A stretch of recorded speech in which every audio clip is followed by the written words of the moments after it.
Well, a rough stretch for Republicans, y'all. As part of his big civil fraud trial, their Mango Messiah delivered some testimony so asinine that experts fear that merely transcribing it may have made the court stenographer permanently dumber. Meanwhile, their shiny new Speaker of the House, Mike Johnson, who was picked primarily for his ability to not seem publicly insane, had it come out this week that he and his 17-year-old son share a Christian app on their phones which allows them to monitor each other's porn consumption. Yes, just every teenage boy's dream, getting a push notification whenever your dad pops a boner. Welcome to the future, y'all.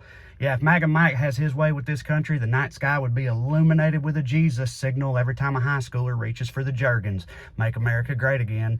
Indeed, but the real crushing blow for Republicans came with last night's election results when voters in noted liberal strongholds like Ohio, Kentucky, Virginia, and Pennsylvania soundly rejected the MAGA offerings on the ballot, leaving Republican thought leaders searching for answers. Now, I know that saying Republican thought leaders is kind of like saying Alabama speech coach, but still, they're trying to figure it out. They got together, they huddled up, they said, what happened here? Could it be that our ever more draconian and extremist ideology is proving increasingly untenable to the American electorate? No, that can't be it. No, it is the voters who are wrong. They've decided already today the party of states' rights is all over conservative media arguing that states like Ohio shouldn't have the right to vote on things like abortion because, after all, there's nothing more detrimental to the conservative cause than actual democracy. They've also got their scapegoat already lined up, RNC Chair Ronna McDaniel, calling for her resignation as they grasp for any explanation for this travesty other than the clear and evident truth right in front of their face, which is this. Republicans, it's not the RNC leadership, it's not the ad campaigns or the messaging or the strategies or the spending or none of that. It's y'all. It's who y'all have allowed yourselves to become fundamentally over the past few years, right? You don't even pretend to try to fix anything. You exclusively obstruct, alienate, and oppress, and then you wonder why more and more Americans are going, you know what? I'm out. It really is that simple, Republicans, and here's what you could do. You could accept that reality, make the hard choice, distance yourself from the MAGA contingent, and try to restore some semblance of sanity to your party, but we all know you're not going to do that, are you? No, we all know what you're going to do. You're going to double down, you're going to shut down the government again, you're going to keep up the clown show histrionics, and you're going to continue with your dogged insistence that your current strategy of plugging your ears and shrieking hatefully into the void will one day somehow win the hearts and minds of the American people. And I, for one, say good luck with that shit. All right, YouTube, more in a second, but I want to let you know that these here musings are once again brought to you by the good folks at Private Internet Access, the world's most trusted VPN provider with over 30 million downloads. Listen, y'all, nowadays being on the internet without a VPN is like leaving a bucket full of candy out in a room full of toddlers. You're just begging everybody to dive in, okay? But PIA's VPNs hide your IP address and encrypt your internet connection, thus shielding you and your digital privacy from the prying eyes of the nefarious types of the online world. But that's not all.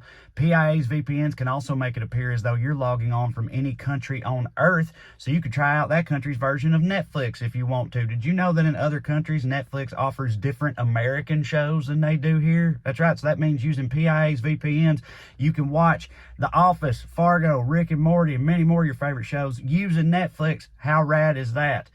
Also, their VPNs are available across all platforms, and now you can use one PIA account to safeguard unlimited devices. Every device in my house is on my PIA account. Works like a charm, so if that sounds good to you, click the link in the description below to try our special Black Friday offer. That's right, you could try PIA's VPNs today for 83% off and 4 months free. How's that for a Black Friday deal? Signing up always includes 24/7 customer support and a 30-day money-back guarantee. So what more do you need to hear? If you think that sounds complicated or techie, it's not. There's the app. There's the button. You push the button just like that, and it's on. That's all you got to do. It couldn't be simpler. So try Private Internet Access today. All right, YouTube, and we're back. Listen, you might have noticed I left one state out of my little election roundup there because one state didn't really come through in the blue wave of Democratic results last night, and it was, who else? You guessed it, Mississippi. Now, listen, normally, as a Southerner, I'm used to this. This is pretty standard for Mississippi. I mean, normally, us in the South, we appreciate Mississippi's existence if for no other reason than we can point at them and be like, well, you know, at least we're not Mississippi. But I got to say, in this case, Mississippi deserves some credit, and I don't mean that sarcastically.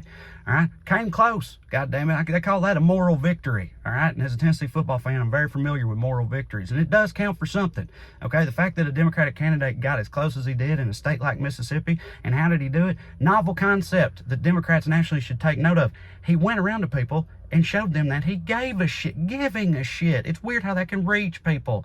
Democrats, I mean, that, and he's, you know, the most famous Mississippian of all time, Elvis Presley's second cousin, and he really leaned on that, using campaign signs with things like, thank you very much on them. But still, either way, hell, it almost worked. And in Mississippi, I'll take that. Same thing with Andy Beshear in Kentucky. Ruby Red, Kentucky. Trump took it by 26 points, but Andy Beshear walloped his MAGA opponent in that state of Kentucky. Because why? He gave a shit. He did stuff for his constituents and proved it to them. And lo and behold, they rewarded him for it. See, doing stuff can matter. Democrats, try more of it. Do more stuff. Help more people. And then tell them that you did it. All right? Who knows? It might even work. All right. Thank you all for listening. I appreciate it. I'm going to put the boxes and stuff up here. This is my special right here, Damn Boy, still available on YouTube. I mean, it's always going to be available. If you haven't watched it, check it out now. It's fun. Another circle. Subscribe to the channel. See all these, my podcast, various offerings. It's a good time. The most important circle to me, TreyCrowder.com. That's my tour dates.